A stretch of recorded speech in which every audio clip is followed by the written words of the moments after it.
Yes, again Parashat Shmini.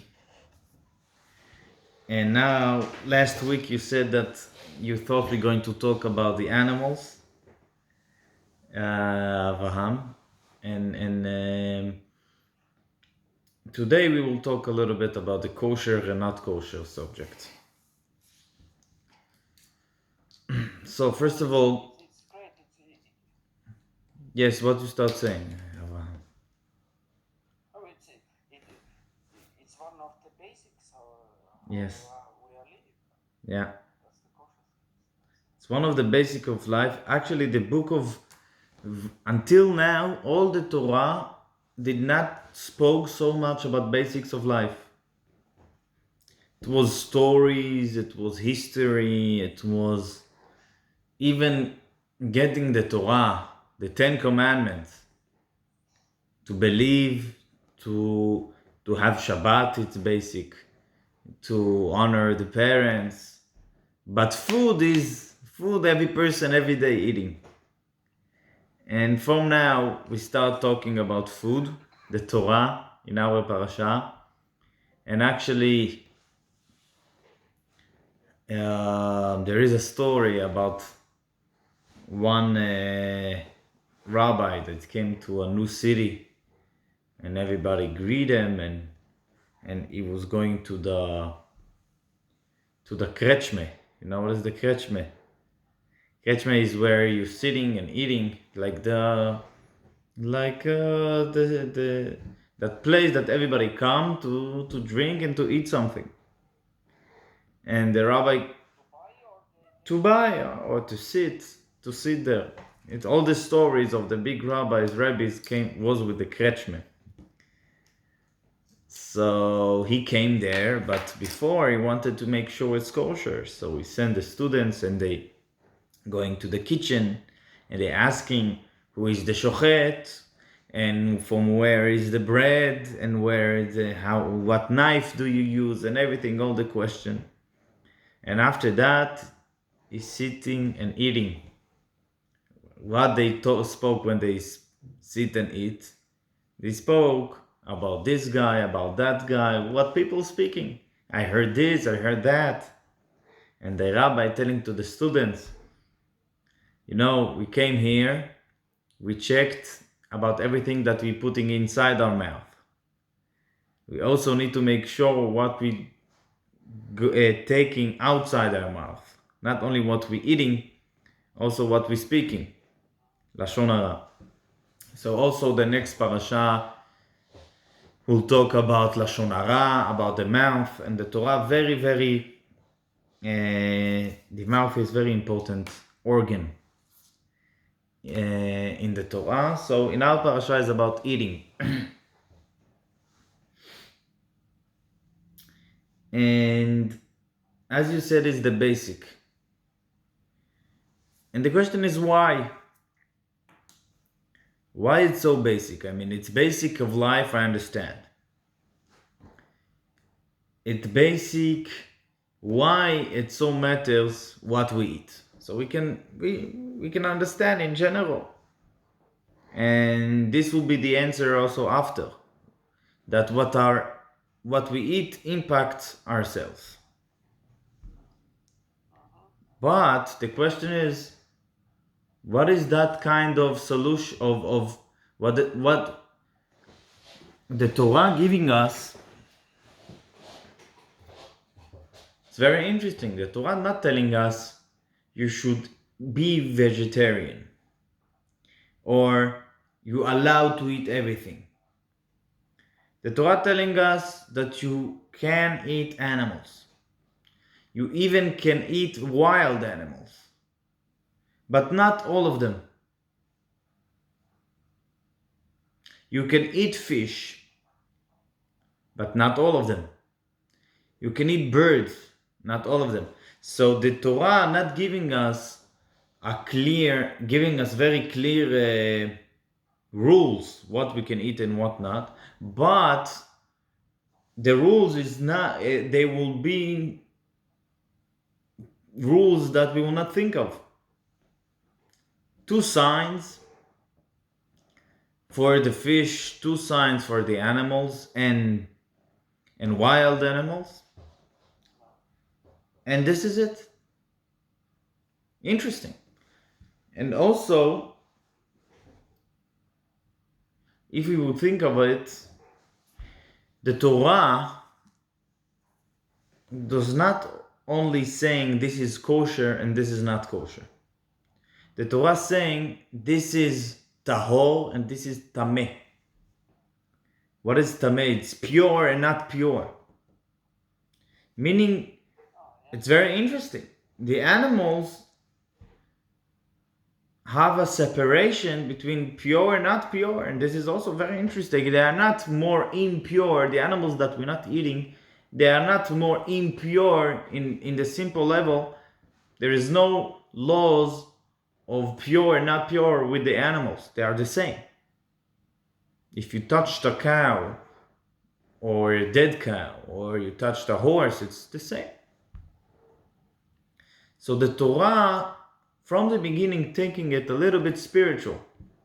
This is pure and this is impure. And also the Torah, this law is again staying to the Jewish people. It's not, we can think, the Torah saying what is good and what is bad. So it's for everyone. It's not like Shabbat, this is a spiritual holiday, Yom Kippur, what to eat. No, it's for the Jewish people. For example, the laws of Ever Minachai. What is Ever Minachai? Not to eat something from a living animal. This is one law. This is law not only to Jews, but the laws of kosher and not kosher is only to Jews, and non-Jew can eat everything. And it's very interesting. They are not so questions that I'm going to answer. We're just going to explore a little bit interesting things. To understand how it's so special, the laws of food, I would say two things. First of all, there is very interesting idea in the Talmud. There is a story. There was a tzaddik. His name was Rabbi Pinchas ben Yair. Pinchas, the son of Yair. He was one of the great tzaddikim. He was few weeks before Lag BaOmer. So he was the father-in-law or the son-in-law, there is 2 opinions, of Rabbi Shimon Bar Yochai. He was very important person. Rabbi Shimon Bar Yochai is the tzaddik that we're celebrating his Yortzeit in Lag BaOmer. So there is a story that Rabbi Pinchas ben Yair came to a city and he came with his donkey.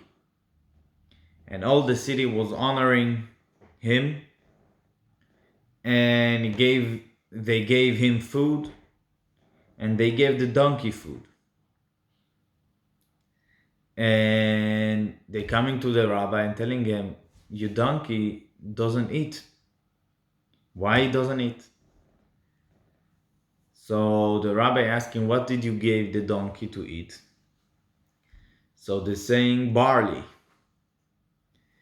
So he asking, and did you give maaser from the barley? So they said no, but it's for an animal. So he said, you should give maaser and you will eat. You will see the donkey will eat. The donkey ate only after they gave maaser. Why? Because the donkey was a holy donkey. It was holy of the Rabbi. And he kept the laws of Kashrut. And our sages is telling us that not only that the rabbis, God have safekeeping for the rabbis, that they will, for the holy people, not small rabbis. The holy people got God giving them a safe guarding, that they will not be by mistake, they will not eat something that is not kosher. This is what the Talmud said. Like the donkey of Rabbi Pinchas ben Yair, that he didn't eat. And it's very interesting. It's only about food. God does not saving the holy people from not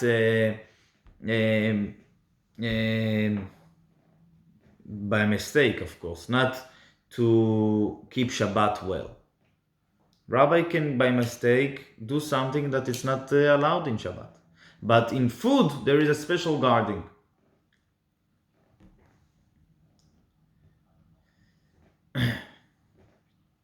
In food, we find very, very, very amazing things in the Torah that basically few proofs about the truth of the Torah we can find, especially in the our parasha about food.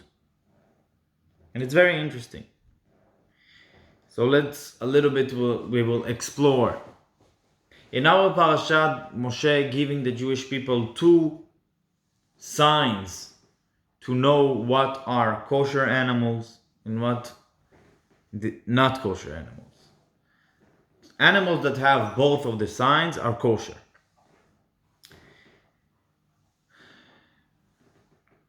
How many animals are kosher if we're counting? 10 animals kosher.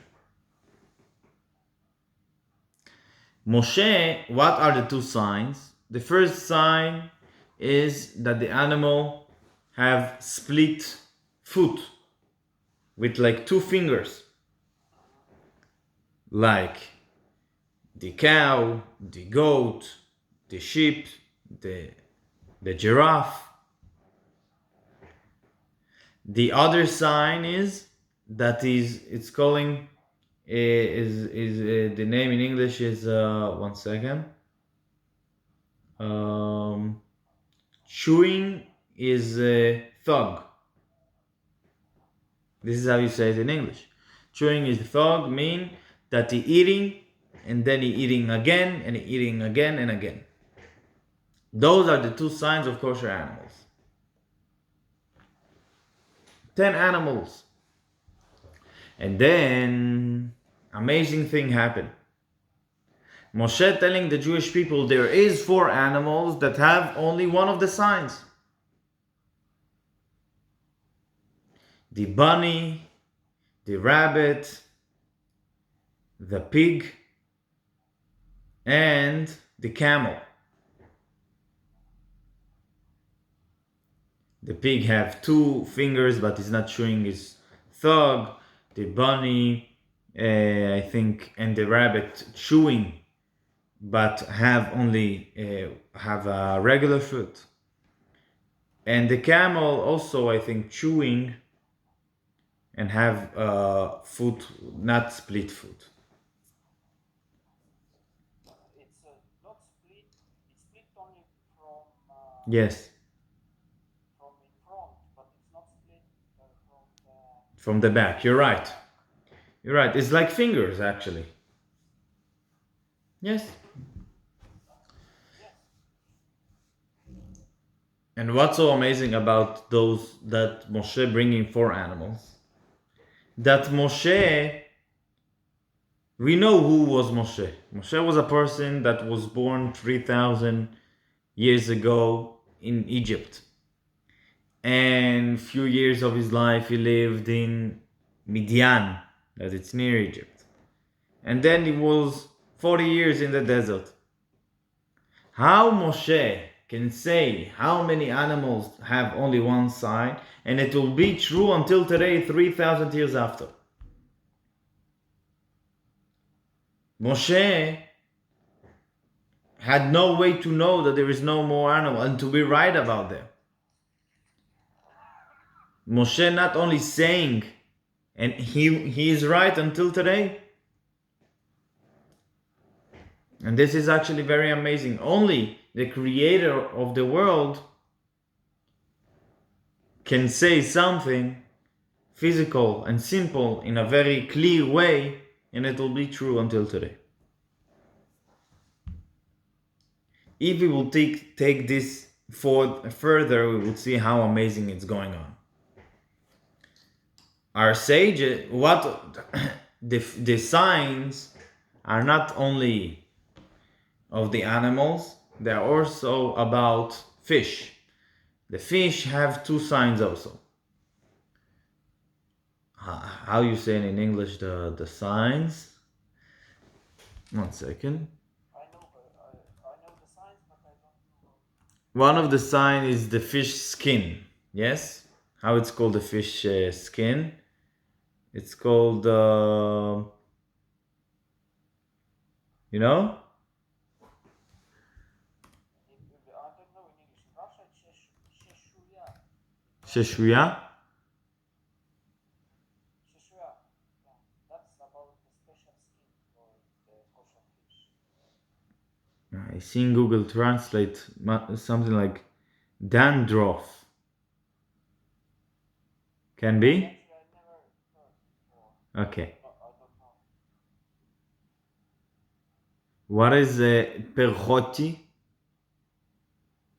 in Russian? In Russia, it's blood thinking. Okay.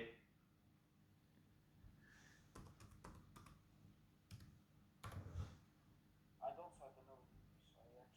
I actually never. Okay. So this is one sign. I like the people not using this word. So it's like the skin of the fish, this scarf. It's called like what the fish have on his body to protect him. And the other sign is the fin. Fin is the word? Flipper, we can call it. Flipper. I hope those are true words in English. Flippers and the skin. They are two signs of the fish. And our sages telling us very interesting thing. This is our sages in the Mishnah. We're talking about 2,500 years ago. And this will not only bring a proof to the truth of Torah, also about the truth of the wisdom of Torah. Our sages telling us that all the fish that have how we call it, flippers, the hands of the fish, they have the skin. And it's a halachic idea, means if you're finding fish with the flippers without the skin, it means that it had and it fell in the water.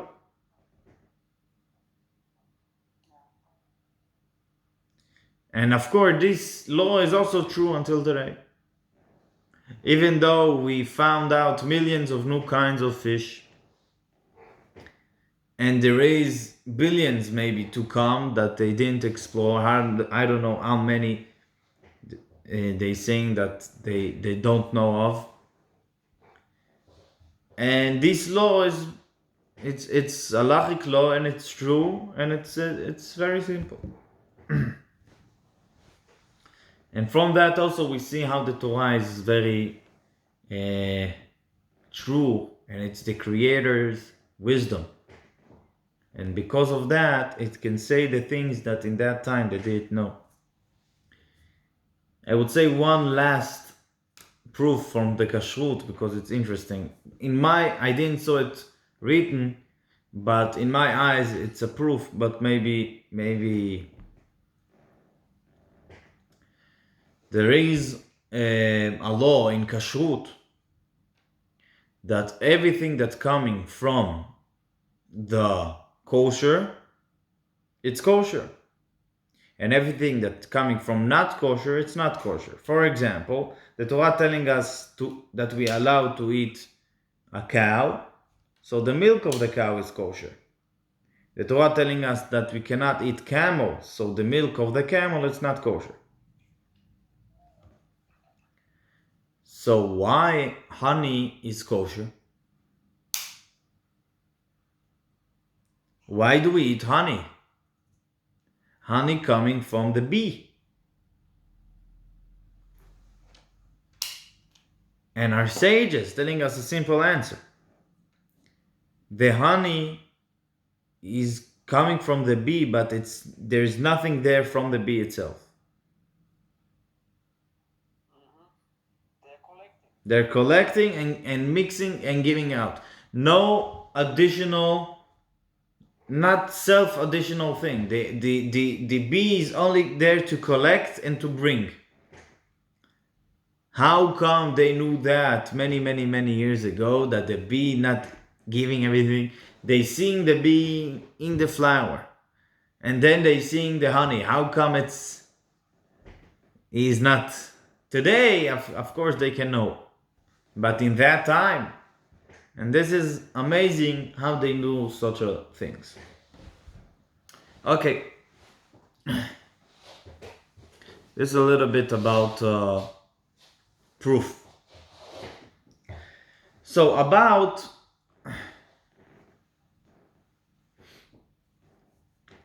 a little bit to understand the laws, the law of Kashrut. First of all, we need to know that we're doing it not because it's not from the laws that we can understand.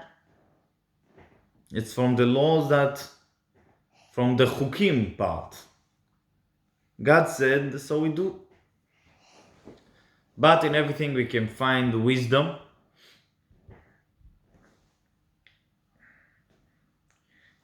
In the beginning, for almost 2,000 years, the law was that people did not eat meat,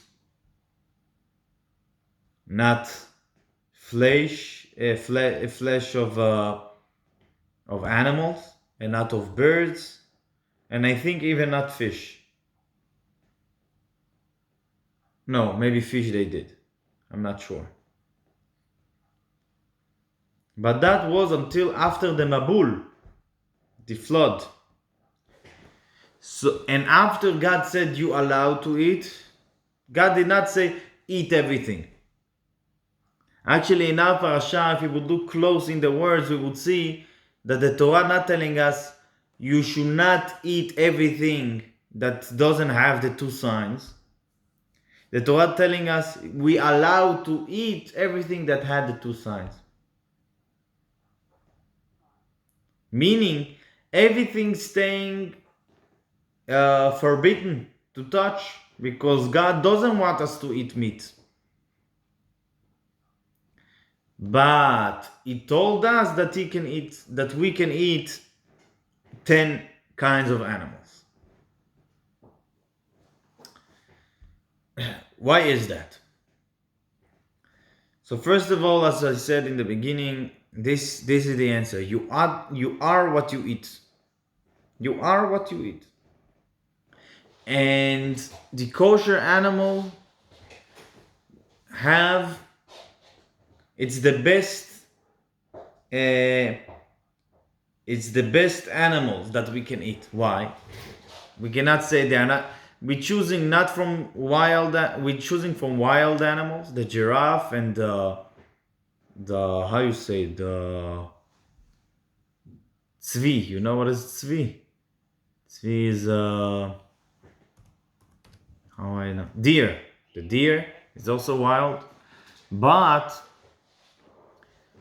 so why is so good about this separation? Chewing as cod mean that he eating only plants. He not eating any other things. He cannot. Because he doesn't have teeth, the strong teeth in the back that eating strong thing. He doesn't have them. That's why he need to chew his cud. Meaning they are not attacking animals.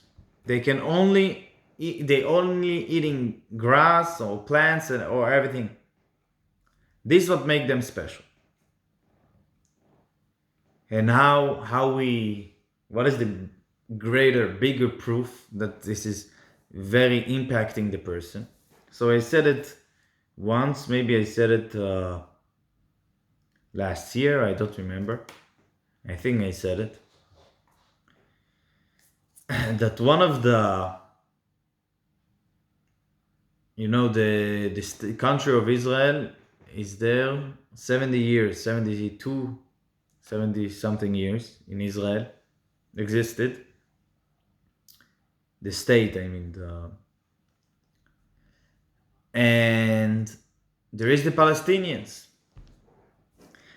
From the state of Israel came many new ideas that all the world using.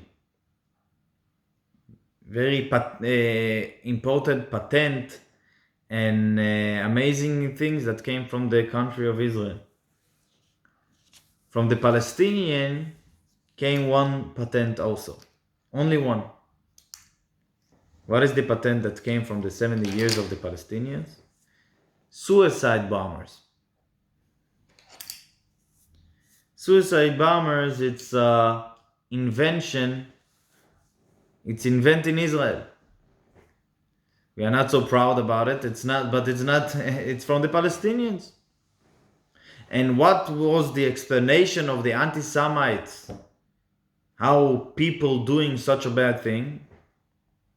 That you should look on their suffering. They're suffering so much that they killing themselves with others.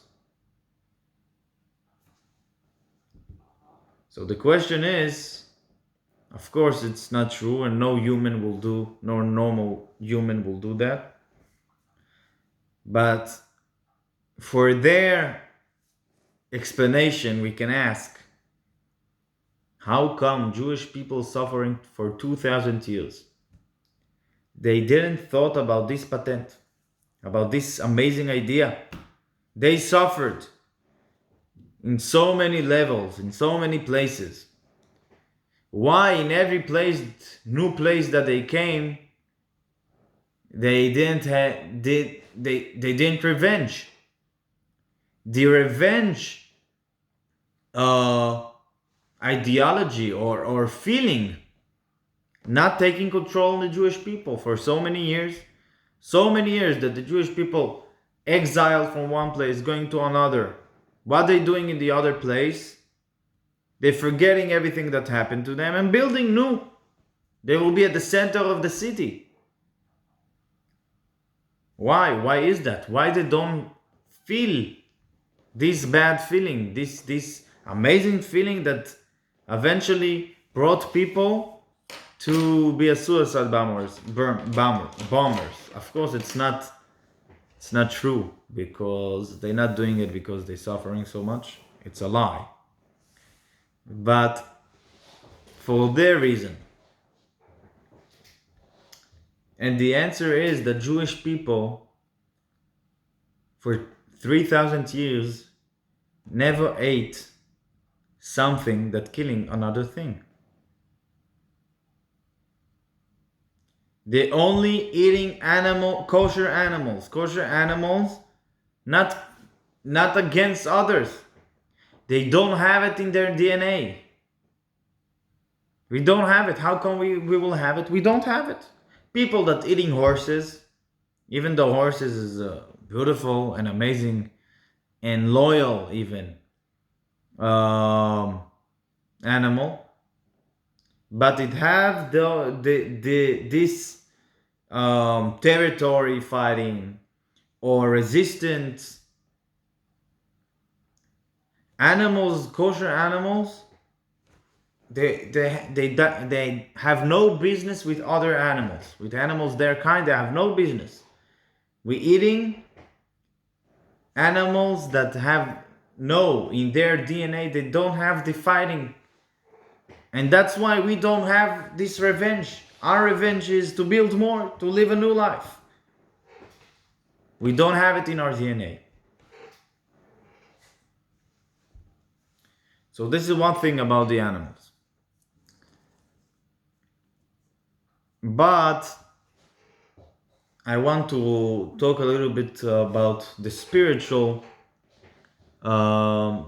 what we can learn, what the Rabbi learning from many of the signs of the animals.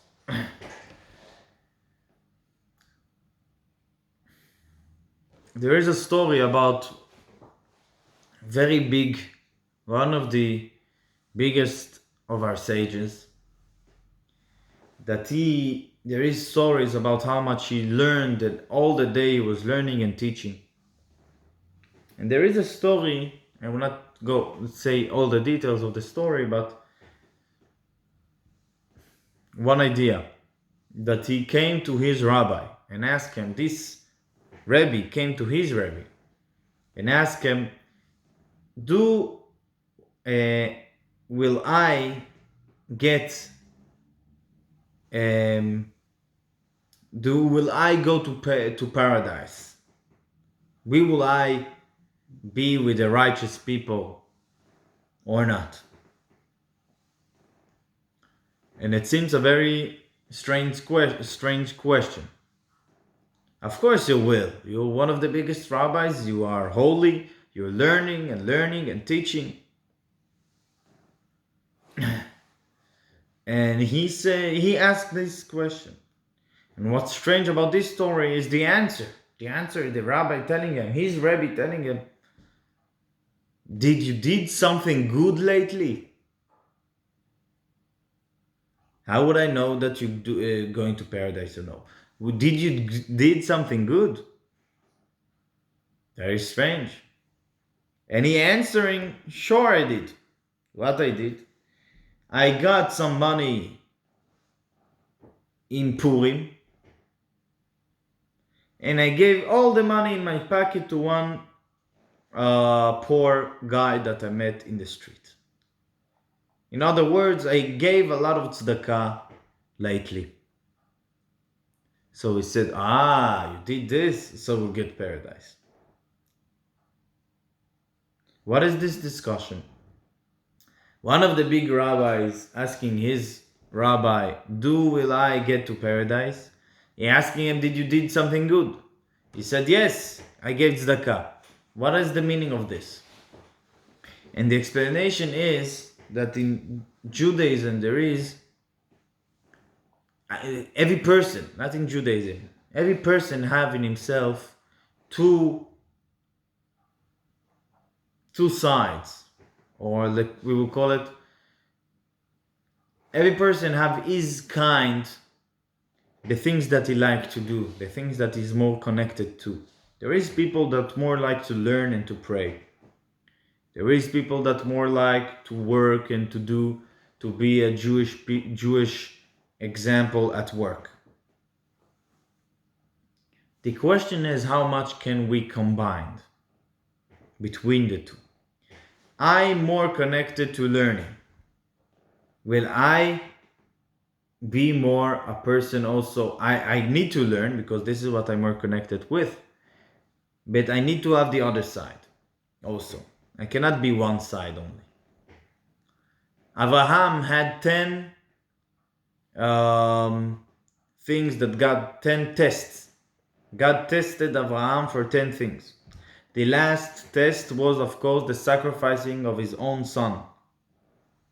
And the Torah tells us that God asked Abraham, please do it, because if you will not do it, people will say that all the 9 tests was a lie. And the question is why? He did 9 and he failed in the 10th. And the answer is because all the 9 was in the same nature of Abraham. Abraham was a person of goodness.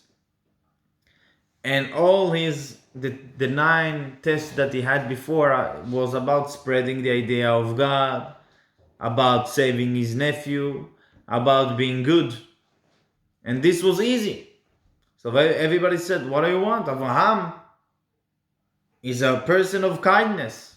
So the reason that he succeeded on the 9 test was because he's a person of kindness. But when God asking him, do exactly the opposite, kill your own son, and he didn't do it, everybody would say all the 9 was a lie, because he did it because it was good for him. He did not did it because he believed in God until the end.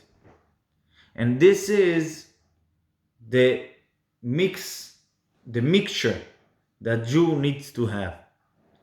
He cannot serve God whatever is good for him. It's fitting to his view of life. Needs to do everything because this is everything.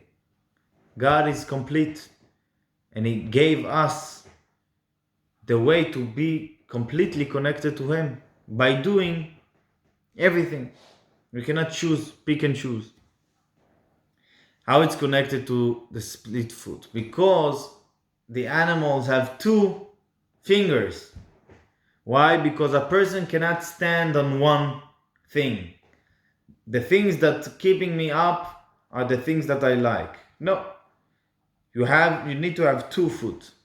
You need to have many legs, many ways to connect to God, not with one.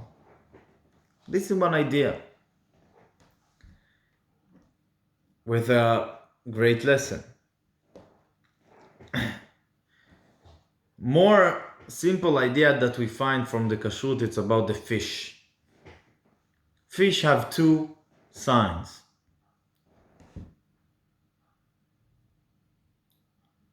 The one sign is the skin that protecting the fish like a shield. And the other sign is his hands, the flippers, I think we said. Flippers is the way of the fish to go from one place to the other. And they representing 2 things that every person need to have. Every person need to have the shield that will protect him from what's going on outside. For example, a person need to have something that he knows that there he feels safe. Feels safe, first of all, in his personal life, in his house. Person need to have a safe place, safe space. But this is one level. This shield the fish taking outside also. When a person in the morning feels safe, feel that he is connected to God. Why? Because he prayed and he felt good about his prayer. This feeling need to be with him during the day. This is the shield. But this is not enough. Shield is good. Shield that keeping you safe is good. But you need to have the flippers. The flippers means that you're traveling.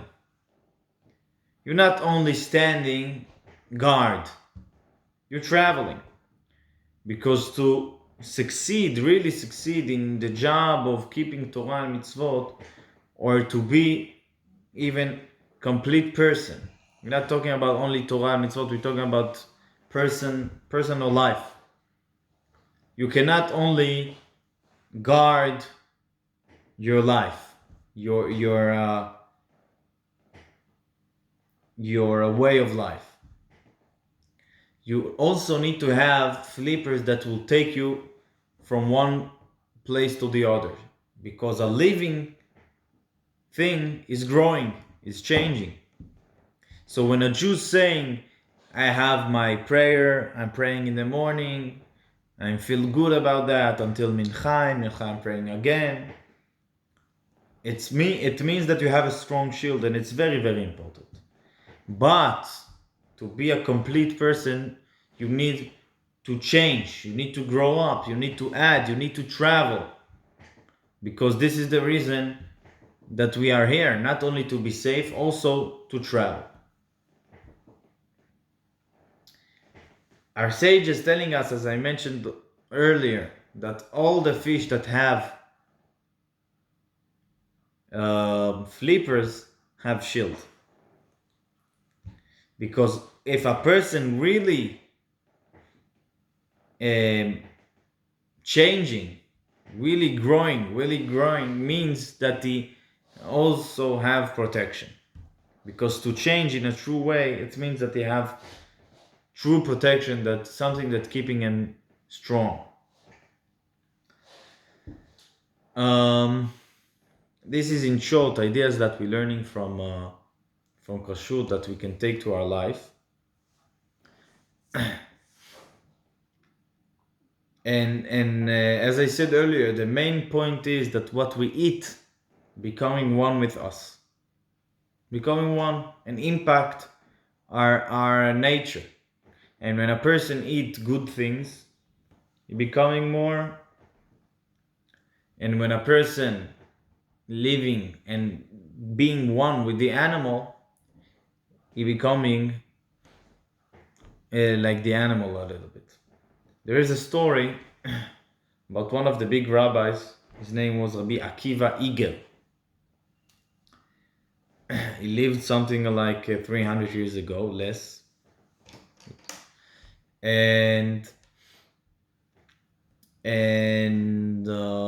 one mother came to the rabbi and asked him, why does all my sons are Jewish believers, strong, and one of them is not? I don't know why. And he asked her questions, and in the end he told her, you need to check, probably he ate something not kosher. So we told the rabbi, there is no way, because he's always with me, with all the kids, they are the same. But that's what the rabbi said. So she asked the kid, did you eat outside the house? No, not possible. You're the only one. And after many questions, the kid said, yes, once I was going with my friends in the street, and then we heard music. So we saw a wedding, a Jewish wedding, and we danced a little bit, and then there I ate. This is a place that I was alone and ate. So she checked about the wedding, and the wedding was of a Jew, that he was married to someone. I don't remember all the details of the story now, I figure. And the rabbis told him he was married to someone and then he wanted to marry another one. I'm not sure about the reason. I think because he divorced someone, and the rabbis told him that he didn't do it right. The divorce, he didn't do right. And the rabbi told him, one of the rabbis, that it was the Alter Rebbe, actually. He told him, the divorce is not right. That's why you should not have a marriage with another woman. And if you will do, so the meat in your wedding will not be kosher. And the kid was in that wedding, and this is what we ate. This is a story that I heard. And this is the impact of kosher, and that's why many Jews, Orthodox, are very, very even things that there is opinions that you allow to eat. For example, halav, that a Jew did not observe. So there is many opinions about things, and we are really careful about that, because it's really impact the Jewish body and soul. So this is a little bit about Kashrut, and I'm thanking you for the blessings, and Shabbat Shalom.